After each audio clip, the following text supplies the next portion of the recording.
Doit-on faire du sport quand on a mal au dos? 84% de la population souffrira du dos au moins une fois dans sa vie. L'erreur que beaucoup de personnes se font lorsqu'elles ont mal au dos, c'est de se dire « j'ai mal au dos, j'arrête le sport ». C'est une idée qui a été relayée par de nombreux médecins il y a quelques années, mais c'est une idée dangereuse parce que quand on arrête le sport, les muscles s'atrophient, ce qui peut entraîner une raideur musculaire et donc des douleurs. Il est nécessaire d'adapter son activité physique en fonction de sa problématique et de privilégier des sports comme la marche à pied, le vélo ou encore le stretching. Dans un premier temps, et sauf avis médical, il vaut mieux éviter toutes les activités qui vont venir tasser la colonne, donc la course à pied, le saut à la corde, le cheval, des sports aussi qui vont nécessiter des gestes brusques et asymétriques comme le tennis, le squash, le golf, et des sports qui vont avoir des chocs qui peuvent être violents comme le judo, le rugby. Là, vous allez me dire, mais qu'est-ce que je peux faire? Et la première chose, c'est déjà de vous abonner à ma chaîne pour suivre mon contenu et mes conseils chaque semaine. La seconde chose que vous pouvez faire, c'est de vous inscrire à mon programme de coaching et d'accompagnement en suivant le lien qui est en description. Vous recevrez un programme sportif, nutritionnel, qui va être totalement offert avec un plan alimentaire aussi à l'intérieur. Pour revenir à notre sujet, les activités sportives au mieux privilégiées sont le gainage ou la gym du dos comme on appelle ça maintenant. C'est des exercices qui vont permettre de renforcer tous les muscles paravertébraux et donc ce qui sont entre vos vertèbres, les abdominaux et qui vont permettre de protéger votre dos. Le plus souvent, en plus, ils sollicitent les muscles en isométrie, c'est-à-dire qu'il n'y a pas de mouvement. Il s'agit d'adopter une bonne position et qu'on maintient sur un certain temps. L'avantage, il est triple, parce que ça évite les brusques qui sont générateurs de tension, ça mobilise en même temps plusieurs groupes musculaires et ça agit sur les muscles en profondeur. La seconde activité que je préconise, c'est le stretching. C'est une gymnastique qui combine la musculation et les étirements. Et la mobilité musculaire et articulaire qui va s'en trouver augmentée.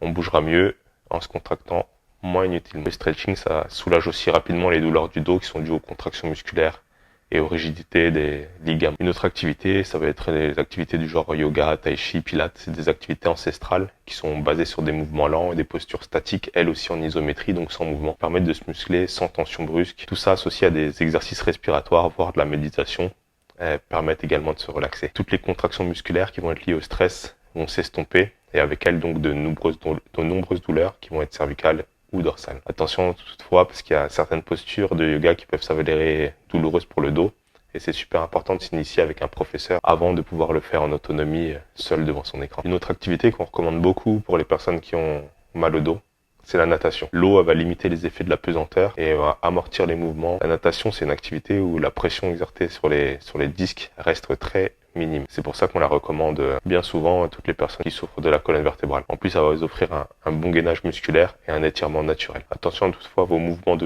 notamment en brasse, où il vaut mieux avoir un bon mouvement de brasse avec la tête sous l'eau pour éviter de cambrer et de venir accentuer lordose, donc le fait de creuser le dos. Après la natation, une autre activité qui est bien souvent aussi elle recommandée, c'est le vélo. C'est un sport qui est porté, donc ça limite les contraintes de la masse corporelle, donc du poids de votre corps. Par contre, il vaut mieux éviter le VTT, que le dos, il apprécie rarement toutes les petites secousses qui vont être répétées lors des descentes hors des routes. Une autre grande recommandation qu'on entend très souvent, c'est la marche. Qu'elle soit rapide, lente, la marche, ça permet de muscler son dos en douceur, à condition de vraiment privilégier des petits pas aux grandes enjambées.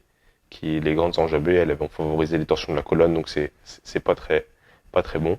Il faut aussi favoriser des terrains souples en campagne, quand vous allez faire des grandes randonnées, et en évitant d'avoir des sacs trop chargés. Faites attention aussi au choix de vos chaussures, comme pour la course à pied. Dans tous les cas, il est essentiel de pratiquer une activité physique modérée mais régulière. C'est prouvé, rester inactif, ça augmente le risque de douleurs lombaires et dorsales, mais faire trop de sport également. Il faut donc bouger avec modération, mais il faut quand même bouger. L'intérêt de bouger, c'est de venir renforcer ses muscles de manière localisée, en avant, en arrière, sur les côtés des abdos.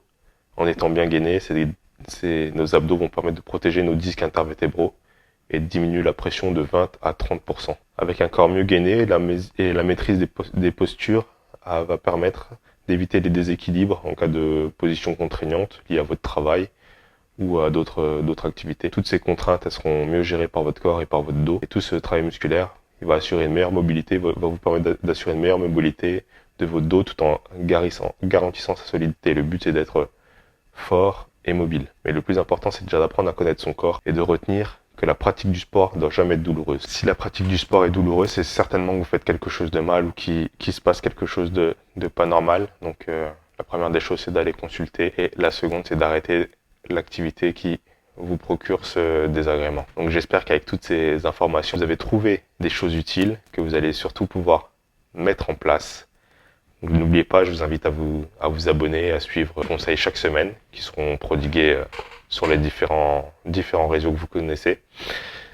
Et je vous dis maintenant, à vous de jouer, devenez le champion de votre vie.